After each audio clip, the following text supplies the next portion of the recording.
අනිත් මාසේ මං එන්නම් අන්දාරම.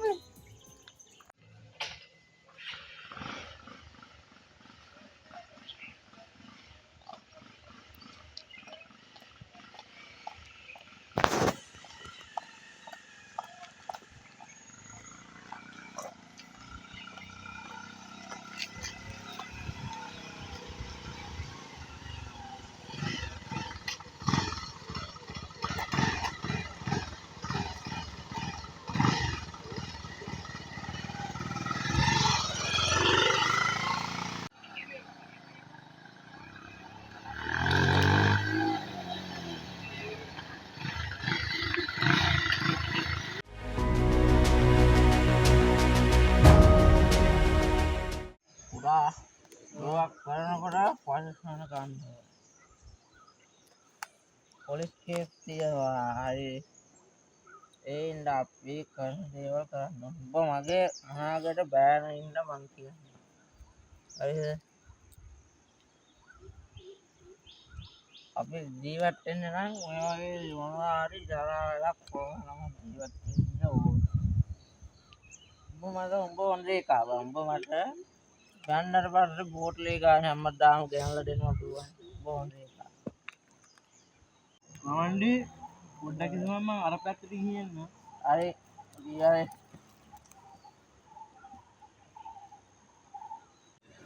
අයියේ අපි අයියා මම පට්ටක් කියලා කතා කරන්න නේද?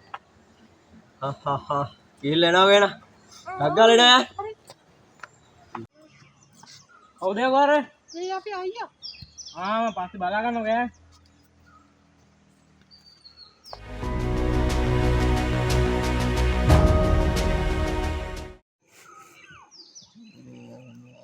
මවන්ඩි මම දැනන් හිටියේ නෑ නුඹලා මෙච්චර ළමයි ඉන්නවා කියලා.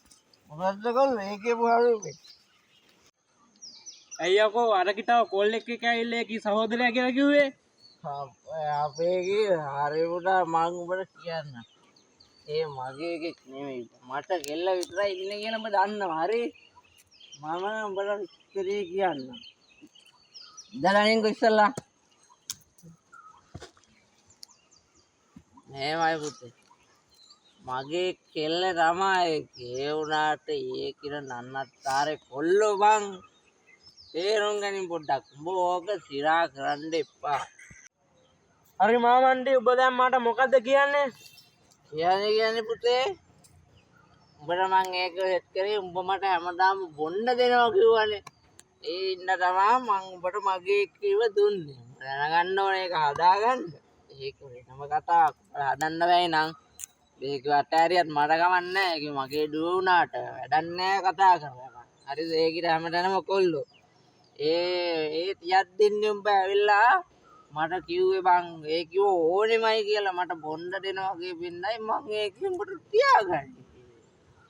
ඒක මගේ ප්‍රශ්නයක් නෙවෙයි. ඒක උඹ බලාගන්න. හරි මාමේ උඹ උඹේ දුව තියාගනින් මං යනවා එහෙනම්. ඈ අවුන් මට ඒක.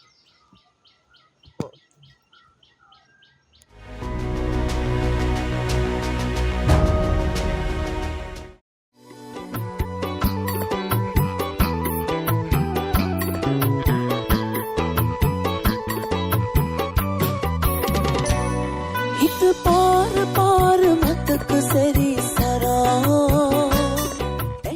මස්සිනා මේ මහලොකු නංගි නේද එහෙනම්? මස්සිනා කවුද යකෝ මස්සිනා? මෙයාකෝ වයි හල්ලෙන් කෙල්ල. ඔය එතකොට මෙච්චර කල් මට බොරුණු කරේ. හරි උඹ එහෙනම් මටත් මෙච්චර දවස් උඹ බොරුනේ කරේ නේද? ඇයි උඹ මට මෙහෙම කරේ? දා බෑක්කේ මයියන යන්න. ආයේ තෝ මගේ පස්සෙන් එන්න එපා. මෙතනින් පස්සේ මේ සම්බන්ධ ඉවරයි. උඹේ සීතලේ තුරුළු කරගෙන මන්තරනේ හිරි පොදේ